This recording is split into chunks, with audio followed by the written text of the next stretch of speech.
Assalamualaikum warahmatullahi wabarakatuh. Adanya baik karena adanya keburukan, adanya malam karena adanya siang. Nasihat Lao Tzu dalam kitab Tao Te Ching. Selamat menonton.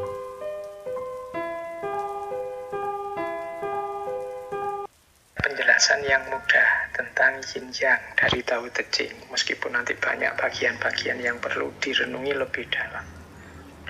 Di bawah langit, semua orang dapat melihat keindahan sebagai indah hanya karena ada yang jelek. Semua orang mengetahui kebaikan sebagai baik hanya karena ada yang buruk. Oleh karena itu, memiliki dan tidak memiliki itu muncul secara bersamaan. Kesulitan dan kemudahan itu saling melengkapi. Nah, jadi kalau menurut tulisannya Lao Tzu ini, jadi hidup ini yang tadi pasangan hitam dan putih, cakep dan jelek, kemudian kaya dan miskin, ini kan dua hal yang kontras, satu hitam, satu putih, satu positif, satu negatif. Tapi jangan lupa, ini yang saya tadi sebut, dua-duanya ini saling mengandalkan, saling melengkapi, mempengaruhi keberadaannya masing-masing. Kalau dalam kalimat tadi, keindahan itu tampil sebagai indah karena ada yang jelek. Loh, ini kan, ilustrasinya mudah. Orang itu disebut ganteng ketika dibandingkan dengan yang jelek. Kalau tidak ada orang jelek, ya otomatis orang ganteng tidak ada. Orang disebut kaya karena kepemilikannya dibandingkan dengan orang yang kepemilikannya lebih sedikit. Yang lebih banyak disebut kaya. Kalau kepemilikan itu sama semua, ya tidak ada orang kaya. Jadi orang kaya itu berarti dia eksis karena ada orang miskin. Sebaliknya yang miskin juga eksis karena ada orang kaya. Sebagaimana yang ganteng tadi, ganteng itu eksis sebagai cakep ya ketika ada yang jelek. Berarti yang ganteng itu terima kasihlah sama yang jelek-jelek, jasanya mereka kalian kelihatan jadi ganteng. Itu mudahnya. Jadi mungkin mudah saling mengeksiskan, saling membuat ada. Orang itu disebut soleh karena ada yang tidak soleh. Kalau semua orang soleh, mungkin status soleh itu selesai, tidak akan ada lagi. Jadi di bawah langit, semua orang dapat melihat keindahan sebagai indah hanya karena ada yang jelek. Ada baik, ada jahat. Kalau tidak ada kejahatan, kebaikan tidak akan kelihatan. Sebaliknya juga begitu. Kalau tidak ada kebaikan, ya kejahatan juga hilang.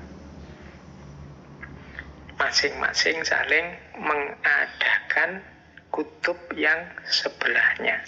Ini pelajaran dari Tao Te Ching. Ini salah satu pemahaman terhadap situasi yin yang dalam hidup ini. Terus yang kedua, ada dan tidak ada saling mengadakan. Kesulitan dan kemudahan saling melengkapi. Panjang dan pendek saling mendefinisikan. Tinggi dan rendah saling bertentangan. Sebelum dan sesudah saling mengikuti. Ini masih menjelaskan tadi ya, bagaimana perbedaan itu saling melengkapi, saling mewujudkan yang lain. Kesulitan dan kemudahan itu saling melengkapi. Tidak ada kesulitan kalau tidak ada kemudahan. Kok sulit ya Pak mengatasi pandemi ini? Kita menyebutnya sulit mungkin karena kita bandingkan dengan mudahnya kita menyikapi penyakit yang lain.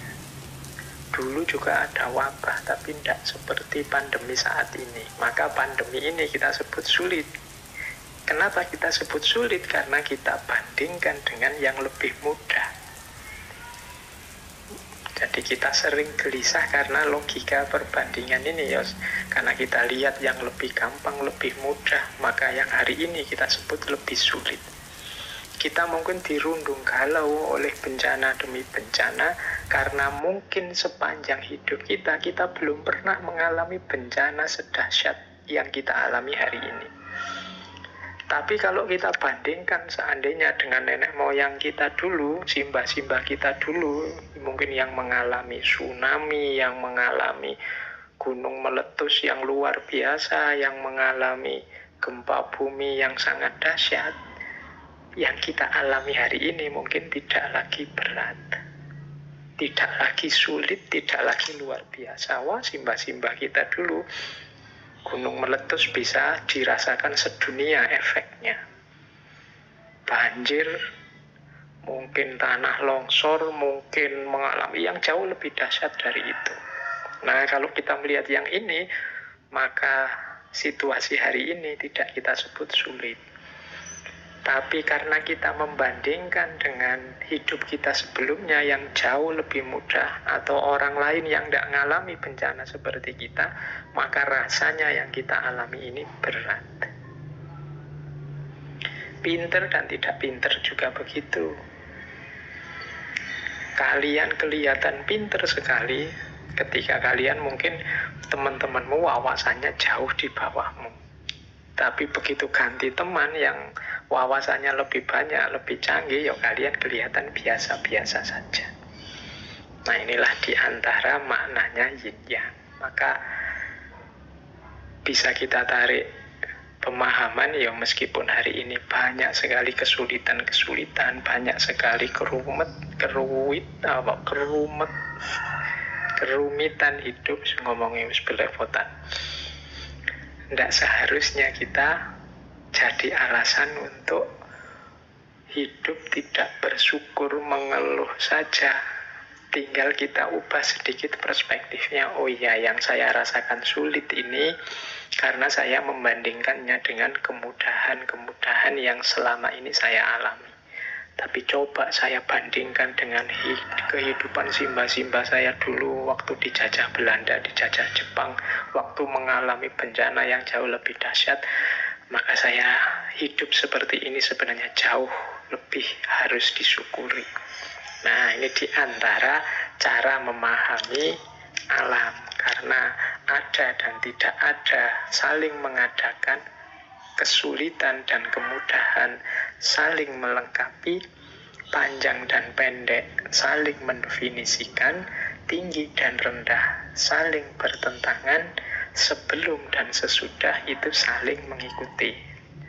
Yang semula sebelum sekarang jadi sesudah. Tadi belum ngaji, sekarang sudah ngaji. Ini kan saling mengikuti. Ngaji yang akan datang masih sebelum, tapi seminggu lagi dia sudah sesudah. Mana sebelum, mana sesudah, itu kan juga saling bersusulan. Ada dan tidak ada juga saling mengadakan. Baik, ini yang the law of polarity dalam yin yang. Oke, ini saya lanjutkan lagi.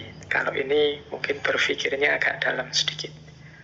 Kalau engkau ingin sesuatu kembali ke asalnya, pertama engkau harus mengizinkannya tersebar. Kalau engkau ingin sesuatu melemah, pertama engkau harus membiarkannya kuat. Kalau engkau ingin menyingkirkan sesuatu, pertama engkau harus membiarkannya jaya. Kalau engkau ingin memiliki sesuatu, pertama engkau harus memberikannya. Nah, ini juga kelanjutan dari yin yang tadi, cuma dengan pemahaman yang agak dalam. Itu saya ambil kalimat pertama. Kalau engkau ingin sesuatu balik ke asalnya, engkau harus mengizinkannya tersebar. Kadang-kadang kita ingin melakukan riset. Riset itu kembali lagi seperti semula. Saya kok ingin hidup kita seperti semula ya. Nah ini ada rumusnya. Engkau harus mengizinkannya tersebar. Ini maksudnya apa? Yo, gimana bisa reset kalau belum berkembang? Riset itu kan kembali ke asal itu kan. Kalau sudah berkembang kemana-mana baru kembali ke asal. Jadi siklusnya orang hidup itu kan lahir, mati, lahir lagi. Kalau belum lahir, ya tidak akan ketemu mati. Maka untuk bisa sampai ke titik mati, biarkan lahir dulu. Kalau kita ingin situasi yang baru, yang seperti kelahiran kembali, harus siap mengalami sakit seperti mati. Setelah mati baru lahir kembali. Nah, mungkin di titik-titik tertentu peradaban itu kan ada sakit-sakit yang luar biasa, tapi setelah itu ada kelahiran kembali. Kalau dalam filsafat ada istilah renaissance. Jadi lahir kembali, tapi sebelum itu pasti ada sakit-sakit peradaban yang luar biasa. Jadi kalau engkau ingin lahir kembali, butuh sakit dan kematian-kematian. Kalau engkau ingin kembali ke asal, engkau harus mengizinkannya tersebar. Kalau engkau ingin sesuatu melemah, pertama engkau harus membiarkannya kuat. Nah, ini kan seolah-olah bertentangan, tapi ya bagaimana kita ingin melemahkan sesuatu kalau sesuatu itu belum kuat? Ya berarti kalau dia belum kuat, dia masih lemah. Kalau masih lemah, apa ya perlu kita perlemah? Dia sudah lemah. Berarti kalau kita ingin melemahkan sesuatu atau seseorang atau sekelompok orang, itu berarti sebenarnya kita mengakui dia sudah kuat. Kalau dia belum kuat, bagaimana kita melemahkan? Kalau kita ingin membungkam orang, berarti biarkan dia bicara. Loh bagaimana kita akan membuat orang diam, wong dia kita larang bicara? Jadi logikanya seperti itu. Jadi ini kayak yin yang. Nah sebenarnya maksudnya itu yang terakhir. Sebaliknya kalau kita ingin memiliki sesuatu, kita harus memberikannya. Untuk bisa mendapatkan cinta, kita harus memberikan cinta.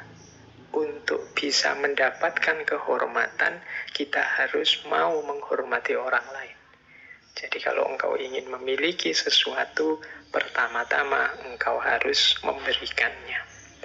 Kalau engkau ingin menaklukkan orang lain, berarti pertama-tama biarkan dia jaya. Kalau sudah jaya, baru ada alasan untuk menaklukkan. Kalau dia belum jaya, apanya yang engkau ingin taklukkan? Wong dia belum jaya. Nah, ini logikanya seolah-olah aneh, tapi ya dalam hidup ini begitu. Kalau kita ingin membakar sesuatu, kita butuh api, butuh korek. Padahal yang kita inginkan api besar, tapi modalnya harus api kecil.